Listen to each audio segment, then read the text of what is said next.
নমস্কার, জনতার দরবারে আমি অয়ন। আগামীকাল ভোটযুদ্ধ শুরু, আর এই ভোটযুদ্ধ শুরুর আগে রাজনীতি, বঙ্গ রাজনীতি একেবারে গরম, আজকেও গরম। রাজনৈতিক তর্ক বিতর্ক জনতার দরবারে চলতে থাকবে। আগে কারা রয়েছেন আমার সঙ্গে পরিচয় করিয়ে দিয়ে, রয়েছেন রাজনৈতিক বিশ্লেষক দেবাশিস ঘোষ, তৃণমূল কংগ্রেসের পক্ষ থেকে রয়েছেন কৌশিক বিশ্বাস, বিজেপির পক্ষ থেকে রয়েছেন আমার সঙ্গে শঙ্কুদেব পণ্ডা, কংগ্রেসের পক্ষ থেকে রয়েছেন চন্দন ঘোষ চৌধুরী। এবং আমরা যে খবর করেছি আজকে সকাল থেকে, আমার সঙ্গে আমাদের অ্যাসোসিয়েট এডিটর সপ্তর্ষি সোম আমার সঙ্গে রয়েছেন। নির্বাচন কমিশন শান্তিপূর্ণ ভোট করার জন্য কড়া পদক্ষেপ করছে। রাজনীতির কারবারিরা তারা সমালোচনা করবেন, পাল্টা সমালোচনা করবেন, আমাদের কোনো লেনদেন নেই। আমরা আজকে খবর করলাম, এটাও কালের নিয়মে চলে আসছে, যে নির্বাচনের আগে যাদের নামে বহু বছর ধরে অপরাধের জন্য মামলা রয়েছে বিভিন্ন, সেগুলো থেকে ওয়ারেন্ট জারি হয়, গ্রেফতারি পরোয়ানা জারি করে আদালত। আমরা করলাম গ্রেফতারি পরোয়ানা জারির খবর কবি শ্রীজাতর বিরুদ্ধে। তারপরেই নির্বাচন কমিশন পোস্ট করলো ফেক নিউজ, একেবারে ফেক নিউজ বলে নির্বাচন কমিশন খবরেও খবরদারি নির্বাচন কমিশনের। কিন্তু আমাদের কাছে তথ্য ছিল, আমরা নথিপত্র ছাড়া ভুয়ো খবর করি না। আমি একটু সপ্তর্ষির কাছে যাব। প্রথম, আমাদের কাছে ওয়ারেন্ট যে কপি, সে ওয়ারেন্ট কপি আমাদের কাছে ছিল। একটু জানতে চাইবো কবেকার ঘটনা, কবে মামলা হয়েছিল, কে করেছিলেন? এই মামলাটা করেছিলেন রমিত শীল নামে একজন আইনজীবী, এবং তার সঙ্গে তিনি এই মামলাকারী। তিনি কৃষ্ণনগর আদালতের আইনজীবী। এই মামলাটা তিনি করেছিলেন হচ্ছে 2019 সালে। 2019 সালে এই মামলা করার পরে এই মামলার শুনানি হয়। দীর্ঘদিন ধরে শুনানি হচ্ছিল। শুনানি শেষ হওয়ার পরে গত 20 তারিখ এই মামলায় নির্দেশ জারি করেন এসিজেএম 21 এসিজেএম। তিনি যে নির্দেশ জারি করেন তাতে পরিষ্কার ওয়ারেন্ট অফ অ্যারেস্ট ইস্যু করেন, অর্থাৎ গ্রেপ্তারি পরোয়ানা জারি করা হয়। এই গ্রেপ্তারি পরোয়ানা জারি করার মানে হচ্ছে যে তাকে গ্রেপ্তার করতে হবে।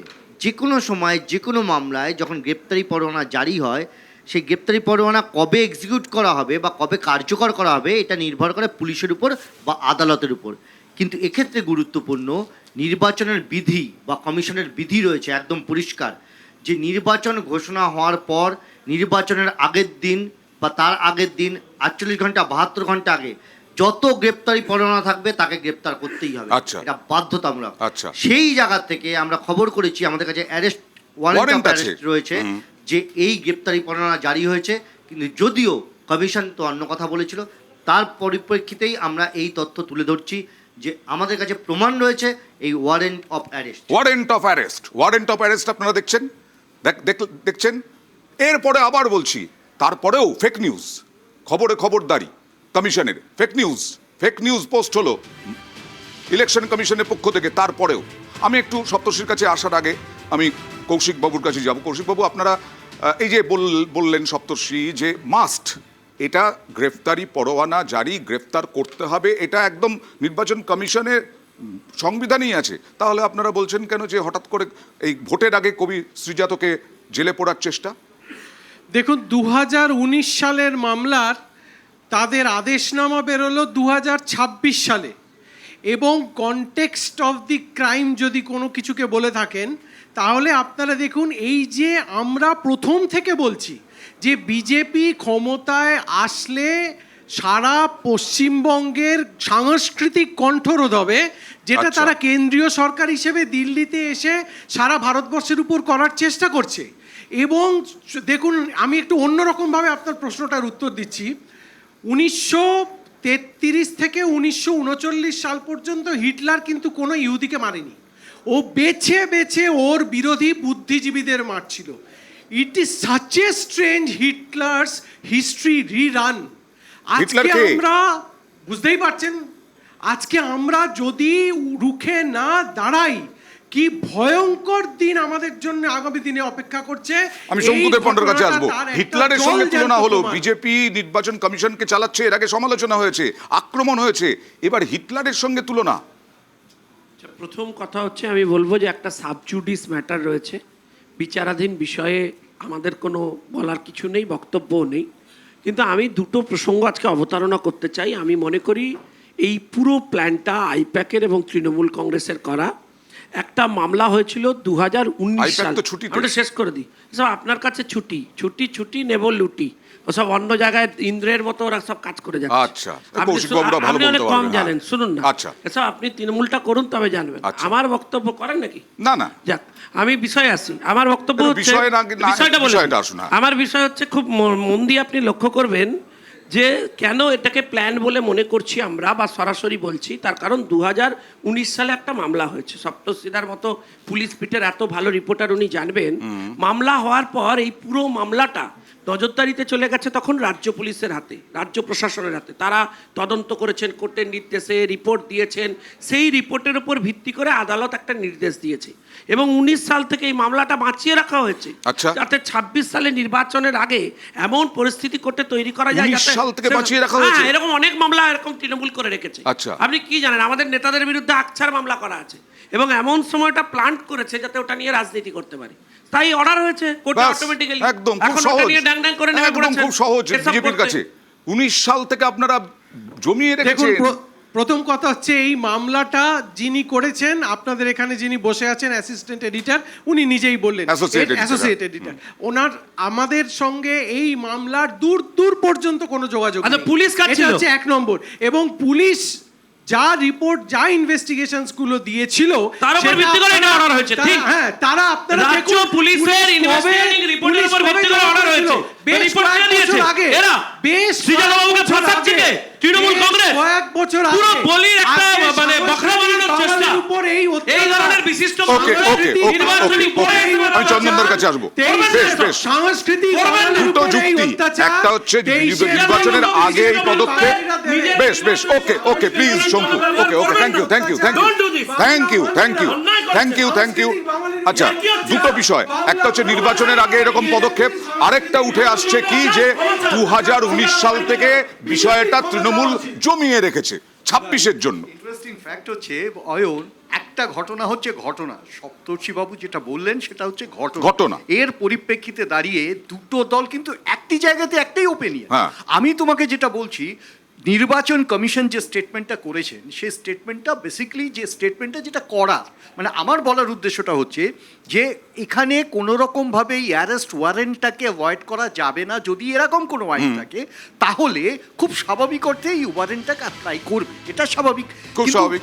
কিন্তু মজার ব্যাপারটা হচ্ছে ন্যারেশনটা 2019 সাল থেকে 2026 এটা বিশ্বাসযোগ্য কিনা এটা প্রথম প্রশ্ন কিন্তু দ্বিতীয় প্রশ্নটা আরো কঠিন সেটা হলো হ্যাঁ, যে হ্যাঁ। এই নির্বাচনের সামনে যখন নির্বাচনকে রাজনৈতিক নেতা রাজনৈতিক নেতৃত্ব পুলিশ ফোর্স আমরা সব দেখছি চোখের সামনে মানুষ কিন্তু দেখছে প্রতিদিন কি কি ন্যারেটিভ তৈরি হচ্ছে আমি ওই প্রসঙ্গে যাচ্ছি না এবার তার সাথে যোগ হয়ে গেল আরেকটি নন পলিটিক্যাল ক্যারেক্টার মানে আমি যেমন বলছি ওই রাজনৈতিক অলিন্দে তার পরবর্তী সময় আজকে কৌশিক যেমন বলছেন যে এটা একটা চক্রান্ত উল্টো দিকে দাঁড়িয়ে কিন্তু শঙ্কু একই কথা বলছে এটা একটা চক্রান্ত মানে ঠিক, আমার ঠিক। মজার ব্যাপারটা হচ্ছে যে এই রাজনৈতিক ন্যারেশনের মধ্যে নির্বাচনের আগে নিয়ে আসা হচ্ছে নন পলিটিক্যাল ক্যারেক্টারসগুলোকে এই যে নিয়ে আসা হচ্ছে আমি দেবাশিসবাবু দেবাশিসবাবু এটা খবরের উপর খবরদারি নয় কমিশনে দেখুন কোনটা রটনা কোনটা ঘটনা বুঝে লাভ নেই মূল কথা হচ্ছে যদি সত্যি ওনার নামে ওয়ারেন্ট বেরিয়ে থাকে তাহলে উনি ইদার সত্যিই তো warrant বেরিয়েছে। তাহলে তো বেল পাবেন বেল যদি হ্যাঁ। নেওয়ার থাকে বেল নেবেন নাহলে হ্যাঁ। অ্যারেস্ট হবেন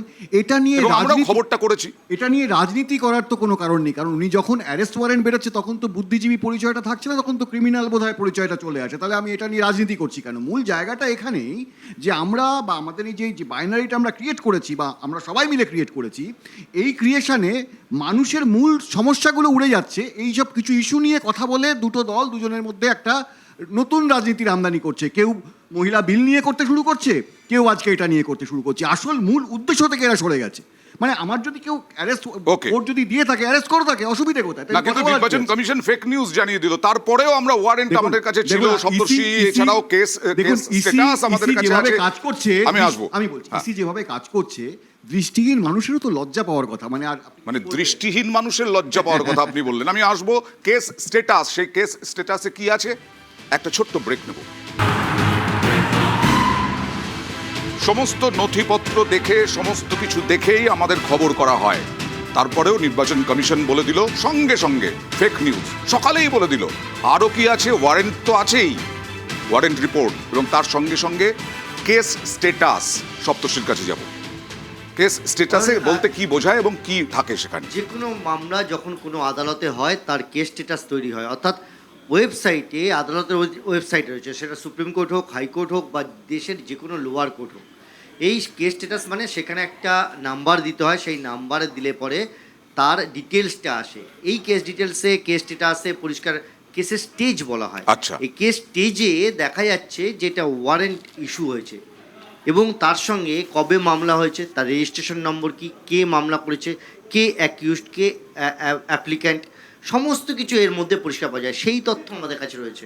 শুধু তাই নয়, এই যে আমরা বলছি কেস হিস্ট্রি এবং কেস স্টেজ, তার মধ্যে আর একটা নাম রয়েছে। আমরা তো এখানে দেখতে রেসপন্ডেন্ট হিসেবে সিজাতর নাম পাচ্ছি, এখানে অ্যাপ্লিক্যান্ট হিসেবে যে নামটা পাচ্ছি তার নাম হচ্ছে রমিত শীল। রমিত শীল। এই রমিত শীল কে আমরা খুঁজে বার করলাম, শেষ পর্যন্ত রমিত শীলের বক্তব্য আমরা জোগাড় করলাম। অর্থাৎ শুধু case status, case history, case stage সমস্ত কিছু নয়, তার সঙ্গে অ্যাপ্লিক্যান্ট যিনি মামলাটা করলেন তার বক্তব্য আমরা জোগাড় করলাম। অর্থাৎ সব দিক থেকে আমরা প্রমাণ করলাম যে এই খবরটা কতদূর সত্যি। একদম ফেক নয়, কিন্তু নির্বাচন কমিশন কি বলতে পারে কোন খবরটা ফেক, কোন খবরটা ফেক নয়? নির্বাচন কমিশনের আসলে যে অফিসাররা ওখানে কাজ করছেন, দায়িত্বে রয়েছেন, আমি মনে করি এটা তাদের একটা বড় গাফিলতি, তাদের গলতি। এখানে খবরটা কি হয়েছে যে গ্রেপ্তারি পরোয়ানা জারি হয়েছে। নির্বাচন কমিশনের রুলস আছে যে এই সময়ে গ্রেপ্তারি পরোয়ানা জারি মানে গ্রেপ্তার করতে বাধ্য পুলিশ। খবরটা এটাই হয়েছে, অথচ কমিশন এটা বলে দিল ফেক নিউজ, এবং যেখানে ঢোক গিলতে বাধ্য হচ্ছে কমিশন। তা খবর নিয়ে খবরদারি যদি বলা হয় তাহলে কমিশন সেটা করতে গেল। কমিশন একবারে চেক করে দেখলো না যে গ্রেপ্তারি পরোয়ানা জারি হয়েছে কিনা। গ্রেপ্তারি পরোয়ানা জারি হয়েছে কোন মামলার ভিত্তিতে? একটা কবিতা লেখা, অভিশাপ নামে একটি কবিতা তিনি পোস্ট করেছিলেন শ্রীজাত, এবং সেটা পোস্ট করেছিলেন হচ্ছে যোগী আদিত্যনাথ যখন সিএম হন সেই সময় পোস্ট করেছেন। তার পরিপ্রেক্ষিতে মামলা হয়েছিল। গ্রেপ্তারি পরোয়ানা জারি হয়েছে 20 তারিখ। ইলেকশন কমিশনের নির্দেশ অনুসারে এখন তাকে গ্রেপ্তার করা বাধ্যতামূলক। গ্রেপ্তারি পরোয়ানা জারি হলে তারপর যাওয়া হবে। এবার তিনি কোন মামলায় তিনি অ্যাকিউজড, কি মামলায় অ্যাকিউজড, গ্রেপ্তারি পরোয়ানা এমন ঘটনা ঘটেছে, বধূ নির্যাতন মামলায় গ্রেপ্তারি পরোয়ানা জারি হয়েছে ইলেকশনের সময়, তাকে পর্যন্ত পুলিশকে গ্রেপ্তার করতে বাধ্য হয়েছে যেহেতু তিনি অ্যাকিউজড। এখন মনোজ কুমার আগরওয়াল বলছেন আমাদের সঙ্গে লেনদেন নেই, আগেও তো বলতে পারতেন। অবশ্যই এটা ইলেকশন কমিশন গা বাঁচানোর জন্য প্রথমেই বলতে পারতো আমাদের সঙ্গে লেনদেন নেই। ইলেকশন কমিশন এখানে গা বাঁচাতে চাইছে কেন, হঠাৎ করে ফেক বললো কেন? এটা ফেক বলার তো কোনো যুক্তিই নেই। দ্বিতীয় কথা হচ্ছে এই গা বাঁচানোর কথা যেটা বলছি, এই গা বাঁচানো কেন? ইলেকশন কমিশনের মধ্যে না ঢুকতেই পারতো। নিয়ম তো এটা ঘটনা ইলেকশন কমিশনের আছে। আবার এটাও সত্যি যে গ্রেপ্তারি পরোয়ানা জারি হয়েছে, ইলেকশন কমিশন এটার মধ্যে ঢুকলো কেন? একটা নিউজ চ্যানেলের খবরকে হঠাৎ করে ফেক বললো কেন? কোনো একটা জায়গায় কি প্রভাব আছে? এই প্রশ্নটা আমার কাছ থেকে উঠছে। কোনো একটা জায়গায় কি প্রভাব আছে? আমরা বারবার প্রমাণ করার চেষ্টা করছি যে আমাদের খবর 100% সত্যি ছিল, যেমন শ্রীজাত নিজে মুখে বলেছেন খবরটা ভুয়ো নয়। দেখুন, অত্যন্ত বিশ্বস্ত সূত্রে এই খবর পেয়েছি। আদালতে যেটি জারি হয়েছে সেটির একটি প্রতিলিপিও আমার কাছে এসে পৌঁছেছে যে একটি পরোয়ানা জারি করা হয়েছে 2019-এ করা মামলার ভিত্তিতে। এও বলা হয়েছে যে আমার কাছে সমন পৌঁছেছিল, সে সমন ফিরে গেছে, যদিও আমি কোনো সমন পাইনি। কৃষ্ণনগরের আদালত থেকে এই ফরমানটি জারি করা হয়েছে। নির্বাচন কমিশন নিজেই মনে করেছেন এই উক্তি করবেন। শ্রীজাত চাইলে আমাদের সঙ্গে যোগাযোগ করতে পারেন, কিন্তু আমার মনে হয় যে এই বিষয়টি আদালতের অধীন এবং প্রশাসন ও আদালত ঠিক করবে যে আইন কোন পথে এগোবে। খবরটি ভুয়ো যে নয় তার প্রমাণ সংবাদ মাধ্যমের বন্ধুরা ইতিমধ্যেই দিয়েছেন, তার সত্যতা নিয়ে আমার কোনো সন্দেহ নেই। আর এই নিয়ে রাজনীতির চর্চা হবেই, কারণ আগামীকাল থেকে ভোটযুদ্ধ শুরু। তৃণমূল নেত্রী মমতা বন্দ্যোপাধ্যায় আক্রমণ করলেন নির্বাচন কমিশন এবং বিজেপিকে। দেখুন, শ্রীজাতকে নাকি ফোন করেছে কেউ যে আপনার বাড়িতে পুলিশ যাচ্ছে, আপনাকে গ্রেপ্তার করতে হবে। আমি সঙ্গে সঙ্গে তাকে ফোন করলাম। আবার কি বাইক বন্ধ, রেল ব্লকেড, গভর্নমেন্ট মানে পুলিশ করছে, প্রশাসন, ইলেকশন কমিশন সবাইকে চমকাচ্ছে, ধমকাচ্ছে। কমিশন বলছে এটা, কমিশন করছে এটা, কিন্তু কৌশিকবাবু আপনারা বারবার বিজেপি করাচ্ছে নির্বাচন কমিশনকে দিয়ে, এরকম বলছেন কেন? সুব্রত গুপ্ত, মনোজ কুমার আগরওয়াল, জ্ঞানেশ কুমার, তারা করাচ্ছেন যাতে শান্তিপূর্ণভাবে ভোট দিতে পারেন আগামীকাল, আগামী 29 তারিখ। দেখুন, প্রথম কথাই হচ্ছে যে আজকে মাননীয় শ্রী কপিল সিবাল একটি প্রেস কনফারেন্স করেছেন, যদি ওটা দেখেন তাহলে আপনার প্রশ্নের উত্তর পাওয়া যাবে। আমরা প্রথম থেকে বলছি, এখনো দ্ব্যর্থহীনভাবে বলছি, কেন্দ্রীয় নির্বাচন কমিশন পক্ষপাত দুষ্ট আচরণ শুরু থেকে করেছে। এসআইআর সময় থেকে টিল ডেট করেছে। সবচেয়ে বড় কথা হচ্ছে আপনারা নিজেরাই বলছেন সংবাদ মাধ্যমের এত বড় একটা রেপিউটেড চ্যানেল, আপনারা কোনো রকম স্ক্রুটিনি ছাড়া আপনাদের রেপুটেশনের উপর একটা কালি ছিটিয়ে দেওয়ার কোন অধিকার নির্বাচন কমিশনের আছে আপনারা নিজেরাই বলুন। আজকে কেন্দ্রীয় নির্বাচন কমিশন লজিক্যাল ডিসক্রিপেন্সির মাধ্যমে নিজেরাই কত বড় ইললজিক্যাল সেটা প্রমাণ করার চেষ্টা করেছে। আমি দায়িত্ব নিয়ে বলছি, Sagarika hotel, diamond Harbour, room number 208, সেখানে পুলিশ পর্যবেক্ষক পুরুষোত্তম ঘোষ, তিনি ভারতীয় জনতা পার্টির প্রার্থী দীপক হালদার এবং মগরাহাট পশ্চিমের প্রার্থীর সঙ্গে মিটিং করেছেন, যেটা সম্পূর্ণভাবে violation of the code of conduct. কি করছে কেন্দ্রীয় নির্বাচন কমিশন? এটা নিয়ে কি করছে কেন্দ্রীয় নির্বাচন কমিশন? আজকে প্রেস কনফারেন্স করেছেন, কিছুই করছে পুলিশ না। অবজারভারদের সঙ্গে প্রার্থীরা বৈঠক করছেন। আচ্ছা, প্রথম কথা হচ্ছে আপনাকে মনে রাখতে হবে যে যে কোনো পুলিশ অবজারভার যে কোনো অবজারভারের সাথে যে কোনো স্টেক হোল্ডার মিটিং করতে পারেন, বক্তব্য রাখতে পারেন, তার কথা গিয়ে বলতে পারেন। এটা বেআইনি কোথায়? ইলেকশন কোনোদিন ডাক্তারবাবু করাননি। আসলে আমার চোখ খারাপ হলে আমি ডাক্তারবাবুর ওপিনিয়ন নিতে পারবো। এটা ভুল, কোনোদিন ডাক্তারবাবু করাননি, জানবেন কি করে? এটা ভুল। আমাকে শেষ করতে দিন। না না, আরে ভুল না, কোনোদিনও করাননি এটা বলো না। আমি ছাত্র জীবন না, থেকে কৌশিকবাবু, আসছি আপনার কাছে। কোনটা ভুল বলছে আপনাকে? আমার বক্তব্য রাখতে হবে। আমার বক্তব্য খুব স্পষ্ট, যে কোনো স্টেক হোল্ডারের সাথে যিনি অবজারভার তিনি দেখা করবেন, কথা বলবেন, এবং ইলেকশনের ক্ষেত্রে উনি ওনার প্রয়োজন পড়লে যে কোনো স্টেক হোল্ডারের বাড়িতে গিয়েও দেখা করতে পারেন নির্বাচনের ক্ষেত্রে, সেখানে কোনো বিধি নেই। দাঁড়ান, পরেরটা শুনুন। আপনি বলবেন 30 সেকেন্ডে শেষ করবো।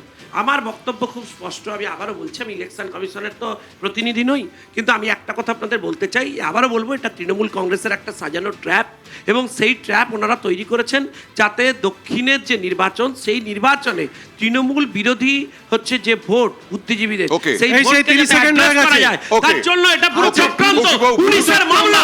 এতদিন পর্যন্ত বাবু জবাব দিন, আপনাদের এটা কোন অফিশিয়াল মিটিং ছিল? কি তার এজেন্ডা ছিল? আপনার থাকার কথা ছিল আলিপুরে আইপিএস বেসে, আপনি সাগরিকার 200 কোন অফিশিয়াল এজেন্ডায় আপনাদের মিটিং হয়েছে? সেটা কিন্তু বলে দিতে হবে। কোন অফিশিয়াল এজেন্ডায় মিটিং হয়েছে এটা আপনারা বলতে পারছেন না কেন? আজকে একের পর এক অবজারভাররা পক্ষপাত দুষ্ট আচরণ করছেন, তাও আপনারা হারবেন। আচরণ করছে, এই অভিযোগ উঠছে। আগামীকাল ভোট যুদ্ধ শুরু, আর এই ভোট যুদ্ধ শুরু, কয়েক লক্ষ নাম বাদ দিয়ে ভোট যুদ্ধ শুরু হচ্ছে আগামীকাল। এই নিয়ে আসবো একটা ছোট্ট ব্রেকের পর।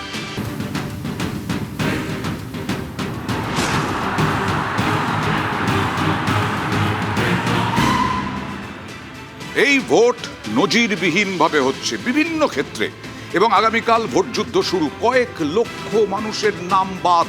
অনেকেই দাবি করছেন তারা যোগ্য ভোটার, কিন্তু এবার ভোট দিতে পারবেন না।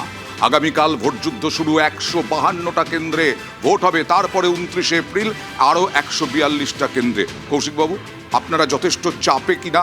কারণ যত লক্ষ বাদ গেছে, অনেকে বলছে, বিজেপি বলছে মৃত ভোটার বাদ গেছে, সেই মৃত ভোটারের ছাপ্পা আর দিতে পারবেন না।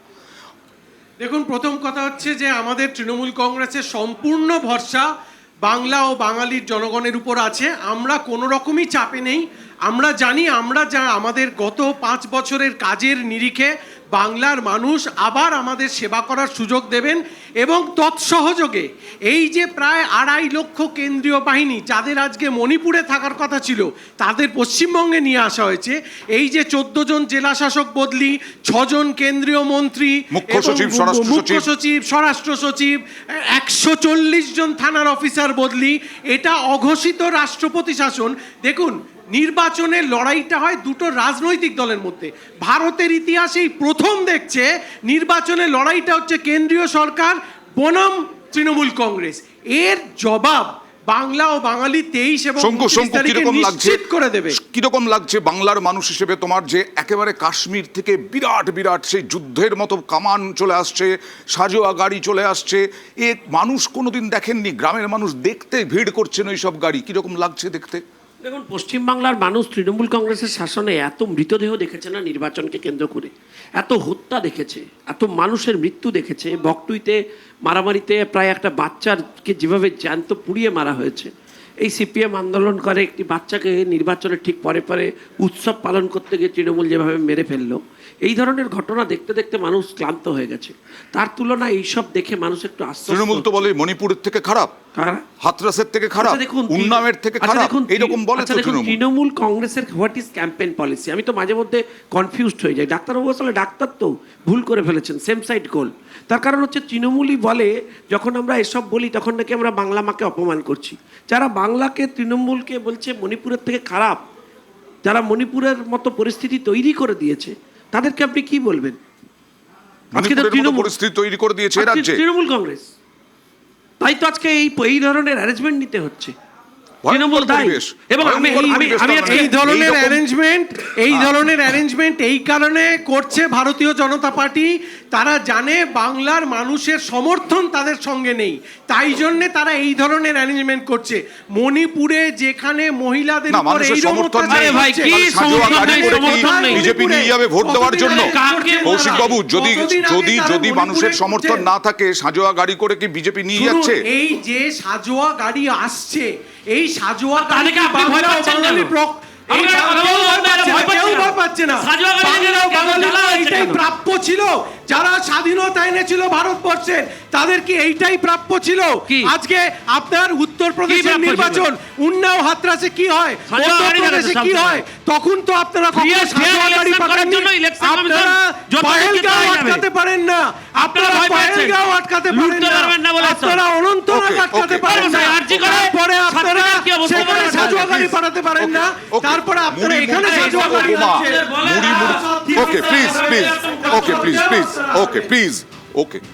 মুড়ি মুড়কির মতো বোমা পড়তে আমরা দেখেছি, বহু লাশ পড়েছে, এরকমও দেখেছি ঘটনা। তাহলে তো নির্বাচন কমিশন শান্তিপূর্ণভাবে ভোট করার জন্য এটা যথেষ্ট কড়া পদক্ষেপ, ঠিকঠাক পদক্ষেপ। একেবারে ঠিকঠাক পদক্ষেপ, এবং সেই ঠিকঠাক পদক্ষেপ একটু বুঝতে হবে 2021-এ ওই ঠিকঠাক পদক্ষেপটাই নিয়েছিলেন, কিন্তু আলটিমেটলি আমরা দেখেছিলাম শীতলকুচির একটা ঘটনা ঘটে। আমরা দেখেছিলাম সেই নির্বাচনকে এক ভয়াবহতার একটা রূপ দেওয়ার জন্য সেই মুহূর্তে দাঁড়িয়ে দুটো দলই, আমি একজনের কথা বলবো না, এবং আমি বিশেষভাবে বলি তৎকালীন সভাপতি বা অন্যান্য নেতাদের কি মন্তব্য ছিল, কাউকে বুক লক্ষ্য করে গুলি করা বা ইত্যাদি। এখন প্রশ্ন হচ্ছে কুলসিত একটা অবস্থা। আজকে আমরা যেখানে দাঁড়িয়ে আছি একেবারে সঠিক। আমি সাজোয়া গাড়িকে সমর্থন করব, আমি সমর্থন করব মিলিটারি কন্টিনজেন্ট, আমি সমর্থন করব প্যারামিলিটারি ফোর্সেস, সব সমর্থন করব, কিন্তু সেই সমর্থনের মাঝখানে যদি কোনো রাজনৈতিক দলের আস্ফালনটা শুরু হয়ে যায়, তখন বুঝতে হবে কার হয়ে কারা কিভাবে কাজ করছে। দেখো, পশ্চিমবাংলার রাজনীতি রক্তাক্ত, বিজেপির কর্মী খুন হয়েছে, প্রথম কর্মীটা খুন হয়েছে। আমি তোমাকে বলি বিশেষভাবে আমার মনে হয় সব থেকে ইদানিং সব থেকে বড় ঐতিহাসিক ঘটনাটি ঘটেছে রক্তাক্ত বাংলা, সেটা পঞ্চায়েত নির্বাচন 2023-এ। সেখানে 60 জন কর্মী খুন হয়ে যান। তৃণমূলের মতো দল তার নিজের কর্মীদের মধ্যে গণ্ডগোলে খুন হন প্রায় 40 জন। প্রথম খুনটা আমার দলে হয়। আমি বলি রক্তাক্ত বাংলা, আমরা সবার জন্যই বলেছি, তার মধ্যে বিজেপিও ছিল। আমার একটা জিনিস আজও পর্যন্ত খটকা লাগে, সেদিনও নির্বাচন কমিশন ছিল, সেদিনও কেন্দ্রীয় সরকার ছিল, সেদিনও রাজ্য সরকার করবে না এই ধারণা ছিল, সেদিন কোনো সাজোয়া গাড়ি কিন্তু প্রোটেক্ট করতে পারেনি। সাজোয়া গাড়ি আপনারা ভরসা করে রাখতে পারছেন না, এখনো ভরসা রাখতে পারছেন না। এবার নজিরবিহীন আরো একটা দেবাশিস বাবু, সেটা হচ্ছে যে অনেক মানুষ কি ভোটাধিকার না পাওয়া অবস্থাতে রয়ে গেলেন এবং তারপরেও 152টা আসনে ভোট হচ্ছে। এটা খুব লজ্জাকর, এই গণতন্ত্রে এই প্রথম এরকম কিছু হচ্ছে। কিন্তু কালকে আমাদের বাংলার মানুষের কাছে প্রথম দফার একটা নির্বাচন রয়েছে, যেখানে লক্ষ্যটা স্থির করতে হবে মানুষকে। আপনারা বা আমরা যারা সব মিডিয়াতে বসে যে সমস্ত জিনিস তৈরি করছি, মানুষের কাছে সেটা অপশন বোধহয় হতে পারে না। গরম কড়াই আর জ্বলন্ত আগুন, এর মধ্যে মানুষ যদি বেছে নেয় তাহলে বোধহয় কোথাও ভুল হয়ে যায়। কারণ বাইনারি কখনো সঠিক অপশান দেয় না, সেটা যে দেয় সেটা হচ্ছে কম খারাপকে বেছে নেওয়ার অপশান দেয়। বাইনারি কখনো উন্নতি করতে পারে না, পরিবর্তনটা সীমিত হয়। বাইনারি মানে বিভাজন। কালকে মানুষকে এটা ভাবতে হবে যে রাজনীতিকে আবার পুনরায় মানুষের হাতে রাজনীতি ফিরিয়ে দেওয়া যায় কিনা, তার নির্বাচন কালকে। মানুষকে সেই জন্য নিজেদের ভোট কোনো বাইনারির কথা চিন্তা না করে, যেটা সঠিক, যে মানুষটা তার বিধায়ক, যে বিধায়ক তার জন্য কাজ করবে, সেই বিধায়কের, যে বিধায়ক হাতে কোনো রকম চোর চামার ইত্যাদি মানুষ মানে বলছে না, প্রার্থী দুর্নীতি বিধায়ক হবে। নেই, সেই প্রার্থীকে মানুষকে বিচার করতে হবে, তাহলে হয়তো মানুষের আবার এখন দেখা যাক পুনরুত্থান সিপিআইএম হতে পারে। কংগ্রেস কোন রকম দাঁত ফোটাতে পারে কিনা মুর্শিদাবাদ, মালদা বা যাই হোক সিপিআইএম কংগ্রেস। বিভাজন, হ্যাঁ। বিভাজন, বাইনারি বিভাজন তৈরি করে, মানুষে মানুষে বিভাজন। আজকে দেখুন, আজকে আবার বুদ্ধিজীবীর কার্ড দিয়ে শুরু হলো, কারণ এই বুদ্ধিজীবীর কার্ড 2011-তে তৃণমূলকে ক্ষমতা এনেছিল। একদল বিভিন্ন রকম কার্ড খেলছে, আর একদল হিন্দুত্বর কার্ড খেলছে মানুষের কাছে। এবং এবং এবং চাকরি দেবাশিস কোথায়? বাবু শুধু শিক্ষা তাই নয়, কোথায়? স্বাস্থ্য তৃণমূল কোথায়? নেত্রী এই মমতা প্রশ্নটা বন্দ্যোপাধ্যায় করছে। আক্রমণ করলেন যে শুধুমাত্র ভোটাধিকার কেড়ে নয়, শুধুমাত্র লক্ষ লক্ষ মানুষের ভোট বাদ গেছে এরকমটা নয়, হজে পাঠিয়ে দেওয়ার চক্রান্ত হচ্ছে নাকি। দেখুন কি বললেন। এই সময় বলছে সব লোককে 9,000 লোককে হজে পাঠিয়ে দাও, সব শয়তানি। আমি হজে যারা যেতে চান সবার ব্যবস্থা আমাদের হজ কমিটি করবে। দয়া করে নিজের ভোটটা দিয়ে যাবেন, বোকামি করবেন না, ভোট না দিয়ে কেউ যাবেন না। গেলে আপনাকে এনআরসি করে দেশ থেকে বিতাড়িত করবে, তখন কিন্তু আমায় দোষ দেবেন না। হজের অনেক টাইম আছে, প্রতিবার ভোটের সময় ফেলে যাতে এখানকার লোক ভোট দিতে না পারে। হজে পাঠিয়ে দেওয়ার চক্রান্ত হচ্ছে, বাইরে চলে গেলে এনআরসি করে আর দেশে ফিরতে দেওয়া হবে না। শঙ্কুদেব, দেখুন, এরাই বলেন যে সংখ্যালঘু মানুষদের নাকি সব থেকে বেশি বিরোধিতা করে ভারতীয় জনতা পার্টি। আজকে প্রধানমন্ত্রীর নাম নরেন্দ্র দামোদর দাস মোদী, ভারতীয় জনতা পার্টির তরফ থেকে তিনি দেশের প্রধান সেবক, কিন্তু তিনি হজ যাত্রীদের জন্য আজ পর্যন্ত বাধা সৃষ্টি তো ছেড়ে দিন, তাদেরকে হজে পাঠানোর জন্য গুরুত্বপূর্ণ ভূমিকা পালন করেছেন এবং তার সরকার করেছে। তাহলে তৃণমূল কংগ্রেসের এই যে অপপ্রচার সংখ্যালঘুদের জন্য আমরা প্রশাসনিক ব্যবস্থার ক্ষেত্রে না, হচ্ছে এখানে- বৈরিতানি বা এখানে তাদের বলছে সহযোগিতা বিজেপি চক্রান্ত করে পাঠিয়ে শুনুন দিচ্ছে। না, আগে বলি তাহলে এই অভিযোগে ওই অভিযোগ খণ্ডন হয়ে যায়। 2, আমি নির্দিষ্ট করে ওনাকে বলতে চাই যে মানুষ এখানে সমস্ত কাগজপত্র জমা দিয়ে পাসপোর্টের উপর ভিত্তি করে হজ করতে যাবে, তো সেখানে এনআরসি করে ওখানে রেখে দেবেন, এই ভয়টাই তো মমতা বন্দ্যোপাধ্যায় মুসলিম Okay. সম্প্রদায়ের মানুষদের পাওয়াচ্ছে। ভুয়ো ভয়। পাইয়ে হচ্ছে ভোট নেওয়ার চেষ্টা। ভুয়ো কারণ ভয়, কৌশিকবাবু। সংখ্যালঘুরা তৃণমূল থেকে সরে যাচ্ছে, দেখুন, এই জন্য সংখ্যালঘুরা আতঙ্কিত হয়ে তৃণমূল থেকে পড়েছে। সরে যাচ্ছে, ভুয়ো তেজপাতার ভয় মতো ছড়াচ্ছে। ব্যবহার ভাই, করেন। একটু বলি, সংখ্যালঘুদের ব্যবহার করবেন, ছুঁড়ে ফেলে দেবেন। কে হজ করতে যাবে আপনারা ঠিক করবেন। ভারতীয় জনতা কাউকে হজ করতে দেবেন না নাকি? হজের বিরোধিতা। মুসলিম প্রার্থী করেনি, ওয়াকফ বলেছিলেন Okay, okay, তাই okay, হবে। একজন মুসলিম প্রার্থী করেনি ভারতীয় জনতা পার্টি। যত সব উল্টো এই পাল্টা কে কথা। কে একজন মুসলিম আপনি প্রার্থী কি করেছেন আপনারা? সংখ্যালঘুদের নাম জন্য? বলুন। প্লিজ এই এই সংখ্যালঘু চাকরি ভারতবর্ষে দিয়েছেন। একটা আরে আমাকে ভারত প্রমাণ দেন, রাজনৈতিক ডাক্তারবাবুকে দল প্রমাণ না কখনো। যারা উনি তো বলছেন। একজন না, না, উনি মুসলিমকে বলছেন তো। প্রার্থী করেনি। সমস্ত সংখ্যালঘু ভাই বোনেরা দেখুন, একজনকেও মুসলিম কেন হজের বিরোধিতা করবেন কেন? এই হজ আপনাদের করতে যাবে তারা মুসলিম ইন্ডিয়ান প্রীতি, কেন? এই আপনাদের আপনি হজের এই বিরোধিতা আপনাদের করবেন কেন? secularism, হজ করতে যাবে মুসলিমরা, একজনকেও মুসলিম আপনি বিরোধিতা করবেন কেন? ওকে, ওকে, প্লিজ। দেশীয় দল, জশবাবু, তারপরে দেশীয় দল, সেই একই এই জায়গায় ঘুরে ফিরে আসছে, আপনারা করেন। সেই একই জায়গায় ঘুরে ফিরে আসছে বিভাজন। একজন মুসলিম ওকে, প্রার্থী ওকে, নেই। প্লিজ। দেখুন, মমতা ব্যানার্জি এই ধরনের কথা বলছেন, কিছুদিন আগে স্বরাষ্ট্রমন্ত্রী এসে বললেন উল্টো করে টাঙিয়ে দেবো। হ্যাঁ, এখনো এই যে বলছেন, জিনিস, এই যে আজকেও বলেছেন। উস্কানিমূলক ব্যাপার, এতে মমতা ব্যানার্জি অমিত শাহের হয়তো কিছু হবে না, কিন্তু প্রচুর সাধারণ মানুষের, মানে কিছু মানুষ মায়ের কোল খালি হতে পারে। আমি বারবার করে বলবো, যারা এই ধরনের কথা বলছেন তারা একটু নিজেদেরকে দায়িত্ববান হন, তাহলে মানুষের অন্তত আজকালকে যে ভোটটা আছে সেটা শান্তিপূর্ণভাবে হোক, এটা আমরা সবাই চাই।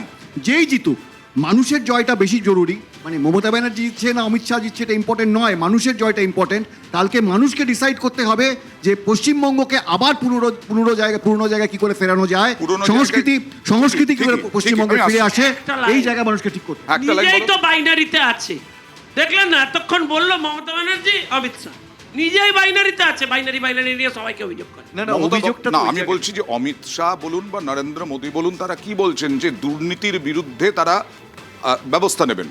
জেলের পেছনে, গড়াদের পেছনে তাদের জায়গা হবে যারা দুর্নীতিগ্রস্ত, যারা সিন্ডিকেট রাজ করছে। তাহলে তো পশ্চিমবঙ্গ পুরনো জায়গাতেই ফিরবে বিজেপি শাসনে। খুব স্বাভাবিক, আমি এটা একেবারে স্বীকার করতে হবে যে পশ্চিমবাংলায় যদি এই অপরাধী চক্রকে ভাঙা যায় এবং দীর্ঘকালের সিন্ডিকেশনকে ভাঙা যায়, সমাজের উন্নতি হবে, এটা নিয়ে কিন্তু সন্দেহ নেই। কিন্তু যে মানুষটি বলছেন সে মানুষটির বিরুদ্ধে এক রাশ অভিযোগ আমরা জানি, আমরা নতুনভাবে আর আলোচনা করতে যাই না। উনি ইলেক্টেড স্বরাষ্ট্রমন্ত্রী বলুন, কিন্তু এটা স্বরাষ্ট্রমন্ত্রীর ভাষা হতে পারে না অন্তত বাই স্ট্যান্ডার্ড পেনাল কোড যে উল্টো করে ঝুলিয়ে কি হয় এইসব না, এই জন্য আমি কখনো ডিস্টার্ব করছিলাম না আপনাকে। শোনো আপনাকে আমি উল্টো ডিস্টার্ব করে করছিলাম না, শোনো, আপনি ব্যক্তিগত সোজা করে স্তরে দেবো। নামলে আমার প্রশ্নটা ন্যাশনাল হচ্ছে- হেরাল্ড মামলা নিয়েও প্রশ্ন উঠবে। ন্যাশনাল 4 বার ইডিতে যেতে হয়, জেলে থাকতে হয় আপনার নেতাকে, জেলে ঘুরে বেড়াতে হচ্ছে, বুঝেছেন? ডায়লগ বাজি খবর। যে ওটা চুরি ডাকাত তৃণমূল আছে কংগ্রেস স্বরাষ্ট্রমন্ত্রী ওকে ওকে ওকে প্লিজ ন্যাশনাল হেরাল্ড আমাদের ইস্যু নয়, ন্যাশনাল হেরাল্ড আমাদের ইস্যু নয়, ওকে প্লিজ প্লিজ দিয়ে একটা তৃণমূলের লোককে নিয়েছে ক্যান্ডিডেট করেছে কথা হতে পুরো পারে, তৃণমূলের সাথে কথা হতে পারে, কে কার সাথে আপনারা তো setting প্যারালালি সারা অভিযুক্ত সারা তৃণমূল ভারতবর্ষ যে জানে অভিযোগ কে দোষ কার করেছে সাথে আপনি setting। রায় করেছেন কে কার সাথে হ্যাঁ, সেটিং পুরো একই সারা লাইনে ভারতবর্ষ চলছে। জানে। শঙ্কু কংগ্রেসের কাছে শঙ্কু শিখবো। গলা চড়িয়ে একটা লাভ নেই, আক্রমণ করছে। কার কাছে শিখবে না? যারা শিক্ষার্থী আরে বেলে কংগ্রেসের আছেন কিনা নেই বলুন না রাহুল যারা গান্ধী। শিক্ষার্থী রাহুল গান্ধী কংগ্রেসের বেলে কাছে আছেন কি নেই যারা শিখবে না বেলে তারা রাহুল গান্ধী শিখবে না। আছেন কি নেই যারা এটা অদ্ভুত শিখবে না, কৌশল। শিক্ষিত হয়ে থাকবে। কৌশিকবাবু অদ্ভুত কংগ্রেসের কাছ থেকে। বামেরা বলে যে তৃণমূল বিজেপি সেটিং, বিজেপি বলছে তৃণমূল কংগ্রেস সিপিআইএম সেটিং। এই সেটিং তত্ত্ব উঠে আসছে বারবার প্রতিটা বছর। দেখুন, সেটিং তত্ত্বটা সম্পূর্ণরূপে একটি ভ্রান্ত তথ্য।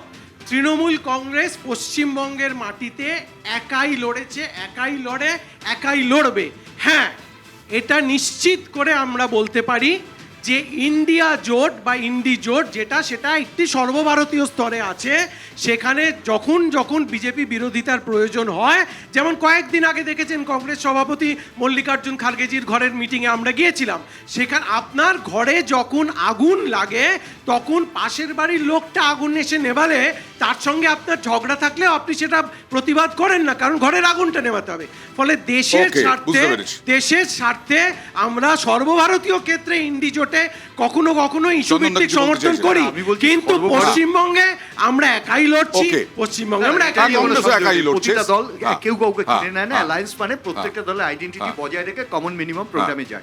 আমার প্রশ্নটা হচ্ছে যে সত্যি সত্যি এটা ঘটনা, যখন কারোর বাড়িতে আগুন লাগে, ইনফ্যাক্ট যে আগুন লাগাচ্ছে তার আগে আগুন নেভানোর কাজটা করে। সো ইন্ডিয়া জোট বা সো অ্যান্ড সো সেই কাজটাই করছে, আগুনটা লাগাচ্ছে তো বিজেপি, এটা নিয়ে তো সব সন্দেহ নেই সারা ভারতবর্ষ। আর বেকার আলাদা পশ্চিমবাংলায় লড়াই করে কি হলো? আপনারা এই সবাই লড়াইটা- দেখছেন এরা সব এক এই চোরকে লড়াইটা- মারতো এই ভাই। লড়াইটা করে কংগ্রেস, এটা হলো, হ্যাঁ, এটা হলো- CPM, তৃণমূল সব এটা একই। হলো এই কারণে পশ্চিমবাংলায়- এক মিনিট একটা কথা বলবো, এক মিনিট, পশ্চিমবাংলায় এক মিনিট বলবো, এটা হলো খুব সিরিয়াস বিজেপির চরিত্র উন্মোচন হলো সারা সিঙ্গেল ভারতবর্ষে। লাইনে। এই কারণে আপনি লক্ষ্য করে দেখবেন বহু কেন্দ্রে, আমি একদম কেন্দ্র ধরে ধরে বলতে পারি, যেখানে তৃণমূলের নেতাদের জেতানোর জন্য বামফ্রন্ট কড়া ক্যান্ডিডেট দিয়েছে, কোথাও হালকা ক্যান্ডিডেট দিয়েছে, এরা কোথাও দিয়েছে। পশ্চিমবাংলাতে পুরো একটা অঘোষিত জোট তৈরি হয়েছে। এখানে লড়াই ইন্ডি ভার্সেস বিজেপি, 294 এরা ইন্ডি ভার্সেস বিজেপি, বুঝেছেন? লড়াইটা এই জায়গায় চলে গেছে। 294 আসলে এখন কংগ্রেস আজকে প্রার্থী দিয়েছে, সত্যটা উঠে তৃণমূলও এলো দেয়নি। টেবিলে। বিজেপি সব আগুন এক, লাগায়। সব এক। এটা নিয়ে কোনো দেখুন, সন্দেহ নেই। আগের না, ইলেকশন আমি একটু জুড়ে দিই, সেটা হচ্ছে যে একজন মহিলাকে হারাতে,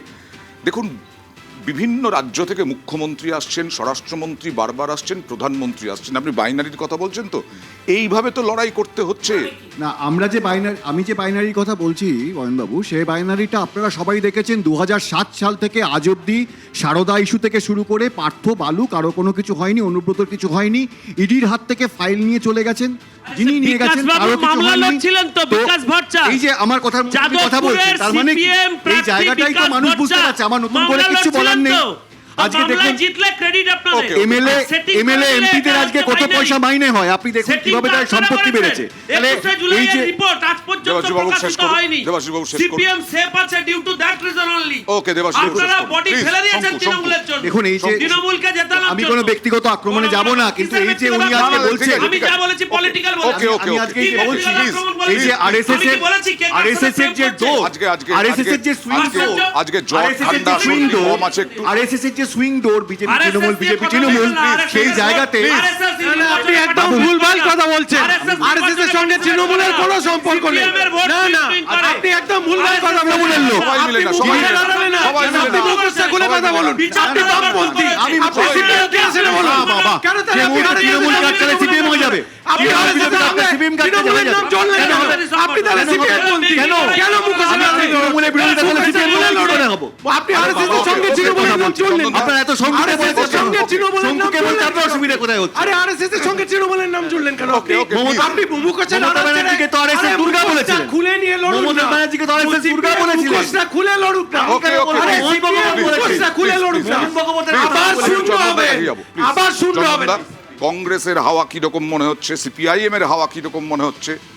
দেখো এটা একটা অন্য ধরনের প্রেডিকশন, আমি তোমাকে এটা বলতে পারি না, তবে হাওয়া ভালো এটা নিয়ে কোনো সন্দেহ নেই। সম্ভবত অনেক দিন সাংবাদিকতা করছো, একটা ওয়েভ বোঝা যায়, তাতে আমরা বলতে পারি। দেখো গতবার একটা এক্সট্রিম পোলারাইজেশন, আমরা শূন্য হয়ে গেছিলাম, শূন্য থেকে শুরুর একটা জায়গা, সেই স্পিরিটটা আমরা আপনি বলছেন এবার extreme polarization নেই। যেটা দেবাশিস বাবু দাবি করছেন যে binary থেকে একটু- বাইনারি থেকে এটাই আমাদের কৃতিত্ব হবে যদি বাইনারি থেকে এটাকে ডাইভার্ট করে অন্তত গণতান্ত্রিক পদ্ধতিতে আনা যায়, এই উদ্দেশ্য আমাদের। কেন কেন এই বাইনারি থেকে না এটা তো বেরিয়ে স্বাভাবিক, এটা আসা তো গেল? স্বাভাবিক। তুতু ম্যামের খেলা, সেখানে অপটিক্স গুলো চেঞ্জ হতে থাকবে। গণতন্ত্র মানে তো মাল্টি ভয়েসেস, অনেক কণ্ঠ থাকবে। আমরা সেখানে লড়াই করছি, লড়াইটা থাকবে ডেভেলপমেন্টের লড়াই, লড়াইটা তো ধর্মের লড়াই হতে পারে। কৌশিকবাবু, এটা ঘটনা যে পরিযায়ী শ্রমিকরা যারা আসছেন না ভোট দিতে, তার আশঙ্কা প্রকাশ করছেন যে পরিযায়ী শ্রমিকরা আশঙ্কা যে তারা যদি ভোট না দেন তাদের নাম কেটে যাবে। এটা বড় কথা নয়, বড় কথা হচ্ছে তাদের মধ্যে অনেকেই বলছেন তৃণমূল আর বিজেপিতে না মাথা ঝিমঝিম করছে, এবার একটু অন্য দলকে ভোট দেওয়া দরকার। দেখুন, গণতন্ত্রে যে কোনো ভোটারের অধিকার আছে, তিনি তার নিজের পছন্দ মতন ভোটারকে রাজনৈতিক দলকে ভোট দেবেন। আমরা কি কাজ করেছি তার নিরিখে আমরা ভোট চাইছি। এই পরিযায়ীর কথা একটা খুব গুরুত্বপূর্ণ কথা বলি। গুজরাটের সুরাতে কিছুদিন আগে, কয়েকদিন আগে 23,000 পরিযায়ী শ্রমিক ট্রেনের জন্য অপেক্ষা করছিলেন। তারা উত্তরপ্রদেশ, বিহার, উড়িষ্যার বাসিন্দা। তাদের জন্য কোনো স্পেশাল ট্রেন চললো না, কিন্তু পশ্চিমবঙ্গের 5,000 পরিযায়ী শ্রমিকদের বিজেপির ঝান্ডা লাগানো একটা ট্রেন এলো। তো এটা কি ভারতীয় রেলের পক্ষপাত দুষ্ট আচরণ নয়? কি মনে হয়? এটা তো ভারতীয়, আজকে সমস্ত এজেন্সি আজকে লেগে পড়েছে বিজেপির হয়ে পশ্চিমবঙ্গের জন্য। শঙ্কুর জবাবটা নিই। শঙ্কুর, আমার বক্তব্য হচ্ছে যে তৃণমূল কংগ্রেস যখন 21শে জুলাইয়ের অনুষ্ঠান করে, এবারেও করেছে, তখন আপনি জানবেন যে প্রায় উত্তরবঙ্গ থেকে ওরা 4টে ট্রেন ভাড়া করেছে। এবং এরা যদিও যদিও এদের স্ট্যাটাস নেই, এখনই এরা জাতীয় দলের মর্যাদা হারিয়েছে, তবু এরা মনে করে এদের জাতীয় স্তরে বিশাল ফুটহোল্ড রয়েছে। তা আমি এক্সপেক্ট করেছিলাম যে দলের মাননীয় সাধারণ সম্পাদক 2-3টে ট্রেন ভাড়া করবেন। আপনারা আপনাদের চ্যানেলে ভালো ফুটেজ পেতেন, সারাদিন দেখাতেন, ওরা নেমে বলতো আমরা ভোট দিতে যাব। এখন আমি শুনলাম চেষ্টাও নাকি হয়েছিল তৃণমূলের, কিন্তু সেই ট্রেনে কেউ উঠতে রাজি হচ্ছে না। পরিযায়ী শ্রমিকরা বলছে কাজ দিতে পারেন, এখন ট্রেন দিয়ে ভোট নেবে, আমরা যাব, একাই যাব, নিজেরা ব্যবস্থা করে যাবো। এবং আর যদি বিজেপি ব্যবস্থা করেই দেয় তাহলেই বা অসুবিধা কিসের? দেখুন, কথাটা হচ্ছে যে ভারতীয় রেলের পক্ষপাতমূলক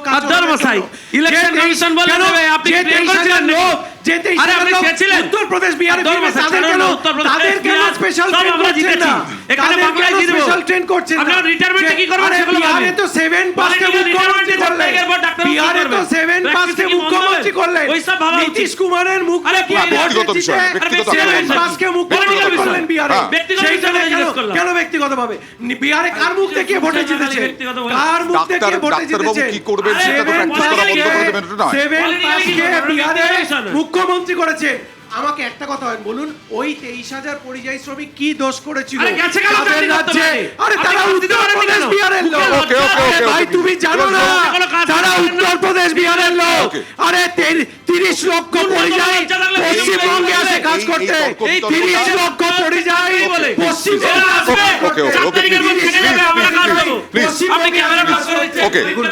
না, ক্যামেরা ব্লক করছি না। আমার প্রশ্ন হচ্ছে যে এই রাজ্যে পরিযায়ীরা আসে না, পরিযায়ী হয়ে আসেন না? একদম আসেন। আমি বক্তব্য হচ্ছে যে দেখুন, রাজনীতিকে এই দুটি দল ব্যবসায় পরিণত করেছে। কালকে মানুষকে এই রাজনীতির বিরুদ্ধে লড়তে হবে। এই যে ব্যবসা, মানুষকে নিয়ে ব্যবসা, এটাকে বন্ধ করতে হবে। আপনি ভেবে দেখুন যে আজকে এক একটা বিধায়ক টিকিটের জন্য কিভাবে টাকা পয়সা চলছে, কিভাবে ইলেকট্রাল বন্ড হয়েছে, মানে কর্পোরেট সংস্থা ঢুকে গেছে রাজনীতিতে। এই জায়গা থেকে আমাদের বেরোতে হবে, না হলে মানুষের উন্নতি হবে না। সিপিএম এত বড় পার্টি অফিস করেছিল কৌটলা চেয়ে। পরিযায়ী শ্রমিকদের ভূমিকা এবার কতটা গুরুত্বপূর্ণ? বারবার করে বাংলার পরিযায়ীরা আক্রান্ত, তৃণমূল কংগ্রেস অভিযোগ করে এসেছে। না, এখানে দেখো অনেকগুলো শর্ত আছে, আমরা অনেক আলোচনা করেছি, কিন্তু একটা প্রশ্ন হচ্ছে যে পরিযায়ী শ্রমিকরা যেখানে যেখানে তুমি দেখেছো, অধীর রঞ্জন চৌধুরী ওড়িশাতে চলে গেছিল সম্বলপুরে, এরকম ঘটনা বহু ক্ষেত্রে ঘটেছে। কিন্তু দেখো দর কষাকষির রাজনীতি কিন্তু সেটা ছিল না, মানুষের পাশে দাঁড়াবার একটা প্রশ্ন ছিল, সে ভাষার। আর এটা নিয়ে কোনো সন্দেহ নেই, পশ্চিমবাংলায় সেদিন রাহুল গান্ধীও বলে এসছেন যে আজকে বেকার ভাতা দিয়ে প্রমাণ করা হচ্ছে পশ্চিমবাংলা 84 লক্ষ বেকার, যেখানে 5 লক্ষ বেকারকে চাকরি দেওয়া দরকার ছিল। পরিযায়ের এটা একটা পরিসংখ্যান আছে, কেন বাইরে যাচ্ছে এটা তো প্রশ্ন। অ্যাট দি সেম টাইম এটা দেখতে হবে 48 বছরে সারা ভারতবর্ষের বেকারিত্বের সংখ্যা। সুতরাং তোমাকে প্যারিটি করতে হবে, গভর্নেন্স কে দেবে? গভর্নেন্স আজকে যদি শঙ্কুরা বলে আমরা দেবো, তাহলে এটা বুঝতে হবে সারা ভারতবর্ষের 21টা রাজ্যে তোমরা শাসন করছো, আমরা দেবো না, আমরা দিচ্ছি। কোথায়? আপনারা এই কি জায়গাটা দিয়েছেন তো আসবে। ভারতবর্ষকে? আবার স্বাধীনতা কি দিয়ে দিয়েছেন? রাজনীতি হ্যাঁ? করছো। Multi-party আজকে লোককে system ঘুর যার ঘুর উপর করে রাজনীতি দিয়েছিল করছো। ঢুকে বেঁচে আপনার ঘরে আছো যার মুম্বাইতে। জন্য। আপনারা আজকে হাত তোমরা জোড় করে স্টুডিওয়ে দিলেন। গরম, আমেরিকার সামনে স্টুডিও বসে একেবারে বললেন। উত্তপ্ত। দক্ষিণবঙ্গে চড়া রোদ, তবে উত্তরবঙ্গে সামান্য বৃষ্টির সম্ভাবনা আছে। কালকে সকাল সকাল ভোট দিন, ভোট একটা উৎসব, আর ভোটে গরম বাংলা, ওয়েদারেও গরম বাংলা। সবাইকে ধন্যবাদ, অনেক ধন্যবাদ জনতার দরবারে উপস্থিত থাকার জন্য। দেখতে থাকুন কীরকম গরম থাকবে আগামীকাল।